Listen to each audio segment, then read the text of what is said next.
이 개념이 궁금했다. 제71회 이스라엘 1. 이스라엘이라는 이름의 유래. 세상을 살다 보면 그냥 넘어가기가 참으로 어려운 이상한 일들이 있습니다. 그런 일들을 우리는 보통 비상식적이고 비합리적이고 비논리적인 일이라고 부릅니다. 그런 일을 우리나라의 정치 집회에서 볼 수 있습니다. 보수라고 주장하는 이들이 주도하는 집회에 이스라엘 국기가 등장하고 있고 이스라엘 국기가 나부끼고 있다는 사실입니다. 태극기와 더불어 미국의 성조기와 더불어 이스라엘 국기가 보수라고 주장하는 이들의 정치 집회에 등장하고 있습니다. 그런데 보수라고 주장하는 이들의 정치 집회에 이스라엘 국기가 등장하는 일은 정말로 어이가 없고 황당한 일이 아닐 수 없습니다. 이스라엘 국기를 들고 집회에 나온 사람은 그 일이 너무나 당연한 일이라고 생각하겠지만 제 눈에는 그 일이 비상식적이고 비합리적이고 비논리적인 일이 아닐 수 없습니다. 먼저 오해하지 말아주시기를 부탁드립니다. 제가 어떤 특정 정치 세력의 정치 집회를 문제 삼고 있다고 오해하지 말아주시기를 간곡히 부탁드립니다. 저는 보수든 진보든 누구나 자기의 정치적 견해를 가질 수 있다고 생각하고 있고 정치 집회에도 얼마든지 참여할 수 있다고 생각하고 있습니다. 제가 이상하다고 말씀드리는 일은 보수라고 주장하는 이들의 정치 집회에 이스라엘 국기가 등장하고 있다는 사실입니다. 태극기가 등장하는 것은 충분히 이해해 줄 수 있습니다. 그분들 나름대로는 그분들의 행동이 애국적인 행동이라고 생각하기 때문입니다. 미국의 성조기가 등장하는 것도 이해해 줄 수 있습니다. 대한민국과 미국은 오랜 시간 동안 동맹관계를 유지해온 것이 사실이기 때문입니다. 그러나 이스라엘 국기가 왜 등장하는지 저는 도무지 이해할 수가 없습니다. 우리나라와 이스라엘이 정치적으로, 경제적으로, 외교적으로 그렇게 가까운 나라가 아닙니다. 6.25 전쟁 때 유엔의 16개 나라가 참전해서 우리나라를 도와준 일이 있었는데 이스라엘이라는 나라는 그곳에 없었습니다. 언제나 제 한 몸 건사하기도 힘들었던 나라가 이스라엘입니다. 그런데도 이스라엘의 국기가 언제나 보수라고 주장하는 이들의 정치 집회에 등장하고 있으니 참으로 이상한 일이 아닐 수 없습니다. 아마도 이스라엘 국기를 들고 집회에 나온 사람들은 교회를 다니는 사람들일 것입니다. 그런데 아무리 교회를 오랫동안 다녔다고 하더라도 개인이 이스라엘 국기를 소장하는 일은 지극히 드문 일입니다. 따라서 이스라엘 국기를 들고 집회에 나온 사람들은 보수적인 정치 견해를 가지고 있는 교회가 동원한 사람들일 가능성이 높습니다. 보수적인 교회가 자신들의 정치 견해도 피력하고 기독교와 교회와 사업도 홍보할 겸 교회 신자들 손에 이스라엘 국기를 들려 이용했다고 볼 수밖에 없습니다. 오늘 교회의 정치 참여에 관해서는 언급하지 않겠습니다. 오늘 교회가 신자들을 동원한 것에 관해서는 언급하지 않겠습니다. 오늘은 교회가 무슨 생각으로 이스라엘 국기를 들게 했고 신자들은 무슨 생각으로 이스라엘 국기를 들었는가에 대해서만 이야기하도록 하겠습니다. 여러분들에게 한번 여쭈어 보겠습니다. 사람들은 왜 이스라엘 국기를 들었을까요? 그 이유는 아주 간단합니다. 교회를 다니는 우리나라 사람들은 대부분 이스라엘이라는 민족, 이스라엘이라는 나라를 아주 좋은 감정으로 바라보고 있기 때문입니다. 이스라엘이라는 민족, 이스라엘이라는 나라를 은연중에 동경하고 있기 때문입니다. 왜 그렇습니까?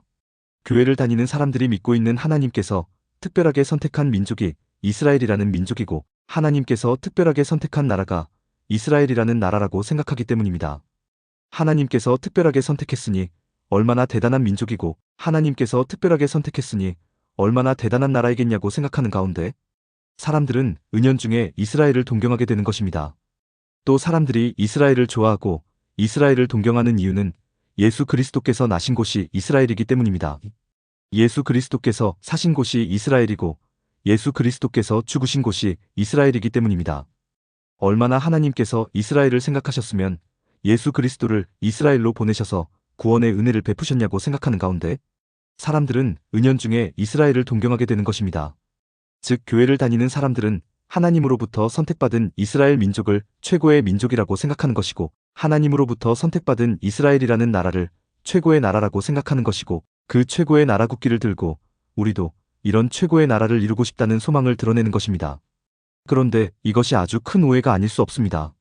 왜냐하면 하나님께서 이스라엘을 택하신 이유는 이스라엘이 최고의 민족이어서가 절대로 아니기 때문입니다.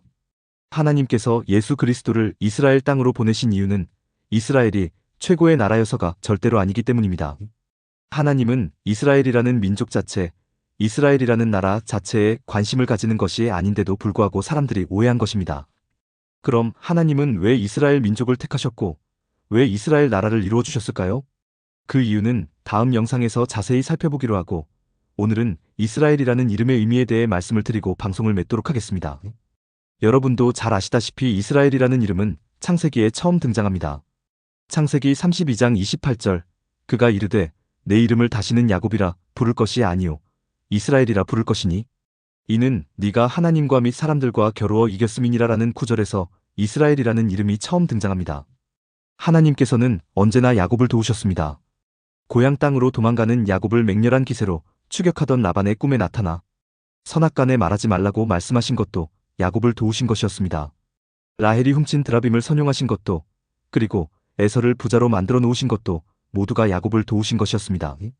하나님께서 하나님이심을 나타내고 야곱에게 하나님이심을 확증받기 위해서 야곱을 도우셨고 야곱에게 은혜를 베푸셨던 것입니다. 또한 하나님께서는 직접적으로 야곱에게 임하시기도 하셨습니다. 그 내용이 창세기 32장 1절로 2절 야곱이 길을 가는데 하나님의 사자들이 그를 만난지라 야곱이 그들을 볼 때에 이르기를 이는 하나님의 군대라 하고 그 땅 이름을 마하나임이라 하였더라라는 내용입니다. 이 내용은 독립된 형태로 기술되어 있습니다.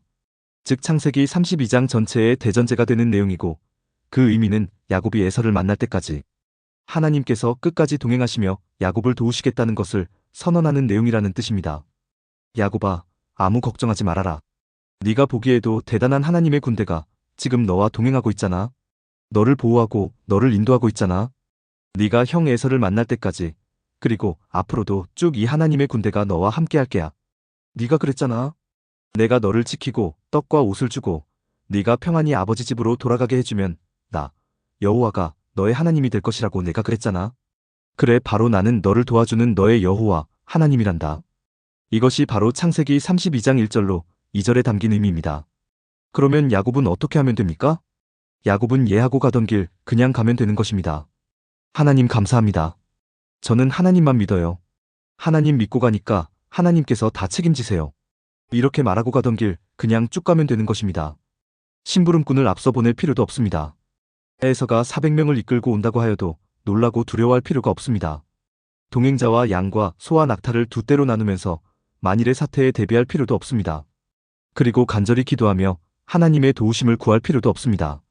에서의 마음을 풀어놓기 위해 각종 예물도 준비할 필요가 없습니다. 모든 가족과 소유물을 야복나루를 건너가게 한 후에 혼자 남아서 고뇌하며 지질이 궁상을 떨 필요도 전혀 없습니다. 그러나 사람은 정말로 연약한 존재입니다. 야곱도 어쩔 수 없이 연약한 존재입니다. 하나님께서 가라.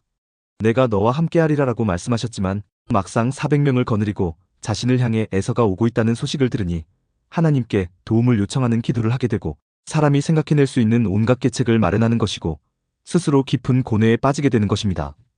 그 모습의 절정이 창세기 32장 24절로 32절까지 야곱이 가족들을 먼저 야복나루를 건너가게 한 후에 홀로 남아 어떤 사람, 즉 하나님과 씨름하는 장면입니다. 이 장면에서 우리가 오해하는 것이 있습니다. 하나는 하나님이 야곱을 이기지 못함을 보고 야곱의 허벅지 관절을 쳤다는 것이고 다른 하나는 야곱이 하나님과 경쟁하여 이김으로써 이스라엘이라는 이름을 받았다는 것입니다. 여러분께 여쭈어 보겠습니다. 과연 하나님께서 야곱의 허벅지 관절을 치셨을까요? 아닙니다. 이것은 야곱이 무리하게 하나님과 경쟁하다가 스스로 부상을 당한 것입니다. 그것을 야곱이 부끄럽지 않도록 마치 하나님께서 치신 것처럼 하나님 스스로 오해를 받아주시는 것입니다. 하나님께서 사람 한번 이겨보자고 사람을 다치게 하면 되겠습니까? 되지 않겠습니까? 되지 않습니다. 결과적으로 이 씨름에서 야곱이 하나님을 이긴 것도 아니라는 사실입니다. 하나님께서 야곱에게 져주신 것입니다. 져주셨음에도 불구하고 야곱이 이긴 것이라고 하나님께서 야곱을 배려해 주시는 것입니다. 결론적으로 이 씨름에서 야곱이 얻은 것이 무엇입니까? 허벅지 부상과 하나님과 경쟁하여 이겼다. 라는 의미의 이스라엘이라는 이름뿐입니다. 그런데 이것이 야곱에게 무슨 소용이 있죠? 아무 소용이 없습니다. 야곱이 절뚝거리며 길을 걸어갑니다. 사람들이 수군거립니다. 저 사람의 이름이 이스라엘이래. 하나님과 경쟁해서 이겼다고 하여 이스라엘이라는 이름을 받았다지. 그런데 다리는 왜 절고 있대? 이기기는 이겼는데 그때 무리하게 하나님께 대들다가 다쳤다고 하지. 그렇습니다. 이스라엘이라는 이름을 새로 받은 야곱은 이렇게 세상 속에 조롱거리만 될 뿐입니다. 야곱이 씨름을 하지 않았더라도, 야곱이 허벅지 부상을 당하지 않았더라도, 야곱이 이스라엘이라는 이름을 받지 않았더라도 변할 것은 전혀 없었습니다. 에서는 야곱을 극진히 환영하여 맞이했을 것입니다. 왜냐하면 하나님께서 이미 에서에게 은혜를 주셔서 에서를 변화시켜 놓으셨기 때문입니다. 이 씨름 사건을 통해서 성경이 우리에게 알려주려고 하는 것이 무엇이겠습니까? 쓸데없는 근심과 염려와 걱정을 하지 말라는 것입니다. 쓸데없는 일을 하지 말라는 것입니다. 하나님께서 이미 다 해놓으셨다는 것입니다. 하나님께서 미리 앞서 다 해주신다는 것입니다. 사람이 떼쓰지 않아도, 사람이 매달리지 않아도 하나님께서 먼저 이루어 주신다는 것입니다. 그러나 야곱은 이런 하나님을 몰랐습니다. 그래서 하나님께 때만 쓰다가 결국 이스라엘이라는 이름과 장애만 얻었을 뿐입니다. 결국 이스라엘이라는 이름의 실체는 장애가 되는 것입니다. 이스라엘이라는 이름의 본질은 불구가 되는 것입니다. 이러한 사실, 즉 이스라엘이라는 이름의 의미가 하나님과 겨루어 이겼다고는 하지만 결국은 장애라는 사실을 입증해주는 요소들이 오늘날 이스라엘에서도 많이 발견되고 있다는 것이 정말로 놀라운 일이 아닐 수 없습니다. 가장 대표적인 것이 무엇입니까? 오늘날 이스라엘은 예수 그리스도를 부정하고 있다는 사실입니다. 예수 그리스도가 나시고 사시고 죽으신 곳이 이스라엘인데 정작 이스라엘은 하나님께서 보내신 예수 그리스도를 부정하고 있다는 사실입니다. 이것이 하나님과 겨루어 이겼는데 결국은 장애라는 것, 결국은 불구라는 것을 보여주는 대표적인 예가 아니면 무엇이겠습니까? 그런데 문제는 이스라엘이 아니라 우리나라의 교회입니다. 이스라엘이라는 이름에 담긴 의미도 제대로 알지 못한 채 하나님께서 이스라엘을 택하셨다는 사실, 하나님께서 예수 그리스도를 이스라엘 땅으로 보내셨다는 사실만을 근거로 해서 막연히 이스라엘을 동경하고 있는 것입니다.